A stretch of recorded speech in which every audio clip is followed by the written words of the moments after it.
Voxxed Days Bucharest, and I'm with Vladimir, who's giving a talk, Pain of Growing Up and Moving Large Scale. So that sounds like it has a bit of a backstory to it. Well, again, I think that the pain of growing up also is in IT, but also in life, because like I said also during my talk, I remember, at least for me, the happiest day was when I was a kid and I was just playing, eating candy, and then it like comes you need to go to school, you need to go to college, you need to start working, and like there's like pluses and minuses. Minus, of course, you have to work, but plus you can buy all the candy you want. And again, like I think that the same goes also with the software and actually with the products, everything. Because again, like when you start small, you want to grow, like to get more users, to get more experience, and all those kind of things. So again, if you manage to do that, then it's perfect. But it's with the pain in between, because again, you made some assumptions along the way, which maybe are not really the best way, and again, you find out how actually your assumptions were good or not. Like dentist fees after you've eaten all the candy. Yeah, for example.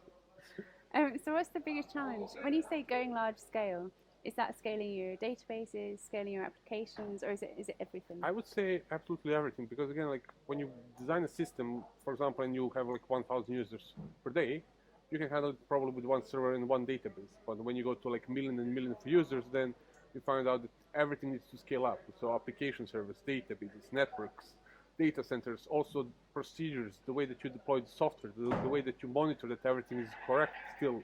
That again, if something goes wrong, then how to find out where, how to react fast. So again, also, one thing that I didn't really mention that much during the talk, but again, also the people itself needs to also to change, because again, you had one skill set, you need one skill set where you were at small scale, but as you start going larger and larger, then you probably need some specialists, and again, also the people need to change, and they need to also extend their knowledge and their abilities. So when you come up with a strategy for scaling, what do you think about? Do you have to think about everything, or is there a nice logical progression of what you scale? So maybe first of all you scale the infrastructure, and then you get in your specialists.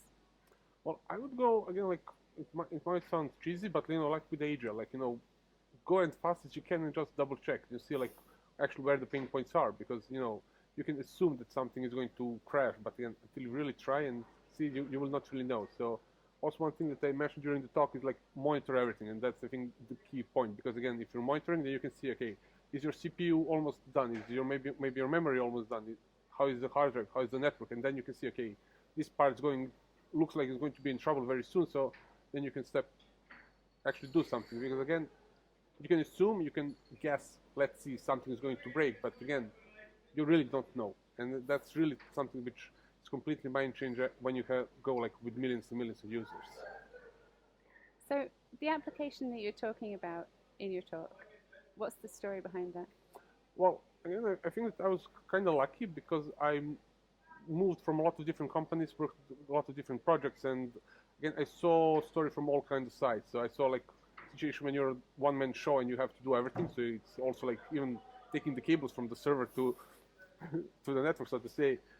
Then when moved also to the companies where they're like huge, you have like millions and millions of actually customers, and then also thousands of users. So you don't even know about other parts of the system. So I've been in different type of products, different type of companies, and then I say like it's basically about that. My experience by seeing the good parts in one side and also in the other side, and all experience from doing a lot of stuff, and also from other people that I talk to. So what's the most positive experience that you've had with scaling?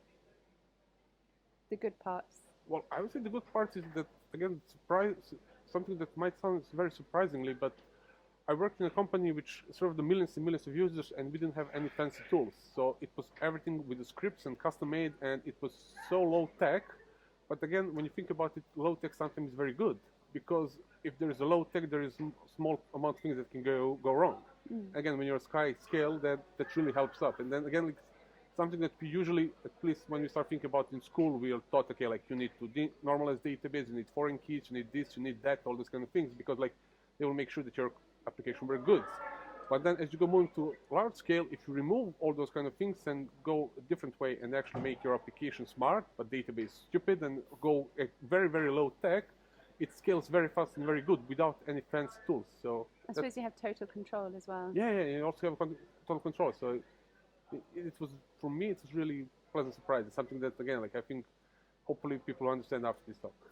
What's the key takeaway from your talk? The key takeaway, I would say, are the two things. First, monitor everything, because systems will break, and that's the fact of the life.